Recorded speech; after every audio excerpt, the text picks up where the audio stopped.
To fully understand snake bites, one needs to have a basic understanding of the mechanics involved. Snakes first evolved with a mouthful of solid teeth that's purpose is firstly to enable the snake to hold on to prey so that the snake could gain control of the food item, and secondly to aid the snake to swallow prey that is mostly larger than their heads. These teeth were not designed for injecting venom. All non-venomous snakes lack venom fangs. The dentistry has evolved to suit the prey consumed by these non-venomous snakes, and some specialist feeders like bird-eating snakes have really large teeth capable of penetrating thick covers of smooth feathers. Others, like egg-eating snakes, have very reduced or no teeth at all. Some non-venomous snakes seem to be in the process of developing rear fangs. I know that some handlers that have issues with venom sensitivity show adverse reactions when bitten by these snakes and have allowed them to chew onto them. And research so far has come up with the consensus that the fangs are being developed in order to puncture and deflate amphibians that inflate their bodies. But I would not be at all surprised if in time these snakes are going to develop venom glands and follow the race after the venomous snakes. Backfanged snakes are the more specialized version of the non-venomous snakes and the most primitive of all venomous snakes. These fangs are mostly positioned below the rear edge of the eye and are strongly grooved. The grooves allow the venom to run down the fang and into the wounds created by the fangs. Most of the rear-fanged species are harmless to humans, with only the boomslang and the vine snake capable of killing a human in South Africa. The next group is the elapids. These are fixed front-fanged snakes. In South Africa comprise the mambas, cobras, rinkles, garter snakes, coral and shield cobras. Spitting cobras and rinkles have developed a variation of those fixed front fangs, where the venom experiences a 90-degree direction change and is expelled out forwards to a distance of up to 2.5 meters. Then we have the hinge-fanged snakes, which comprise all of the typical African adders, but most noteworthy are the puff adder and gaboon adder. The night adder and the lowland swamp viper is also included in this group.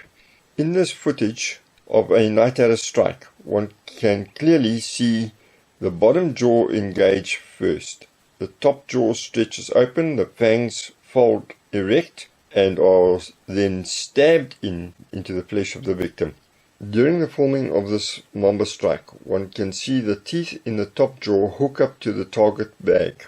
This is not a result that a mamba would like to achieve, as being hooked into an antagonizer leaves the snake vulnerable to retaliation. So often mambas will stab with the erect front fangs without engaging the bottom jaw. By now most of you would have realized that snake bites very rarely display the popular depiction of just 2 punctures. Typically there is evidence of both the top and the bottom jaw engagements, as seen in this photo where the 2 circles depict the top and the bottom jaw engagement and the punctures of a herald snake bite. Watching this gaboon swallow its prey, one can just imagine the trauma inflicted with those huge fangs. Along with the mambas, the stiletto snakes are also exponents of stabbing actions. Here one can see how this snake first strikes at the base of the hook, then almost in the same action strikes much higher up the hook. Had these strikes been inflicted on a victim, this pain merchant would have totally ruined the victim's next 2 weeks. Here one can see the impressive dentistry of a deceased black mamba. The number of teeth in the top and bottom jaw are obvious for all to see. The position and the size of the venom fangs make stabbing a victim an easy task to perform.